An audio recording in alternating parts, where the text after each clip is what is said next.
टावनाक एक आमी एक ऑलमोस्ट एक किलो गांजाची केस केला.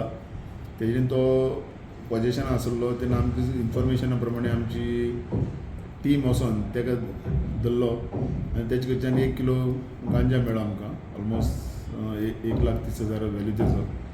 आनीक ताका मागीर हाडून आमी वेरीफाय केलें आनीक आमी ताका अरेस्ट फॉर्मालिटी बी सगळी केल्ली आसा आनी आमी आतां पळयता ताणें खिसान हाडलो तो हांव वेरीफाय आमची टीम PI मारगांव टावन आनी SDPO मडगांव ते फायंड आवट करता की गांजा ताणें खिसान हाडलो आनी मुखाल्ली आमची कारवाय तेजेर चालू आसतली. आगेश केल्लो कितें बॅकग्रावंड बी कितें आसलो क्रिमिनलाचे पयलीं बी ताका धरलो? पयलीं आतां पळयता न्हू तें पयलीं पळयता की पयलीं बी तो इनवॉल्व आसलो आनी कितें तें चालू आसा. आनी सर विक्टर्स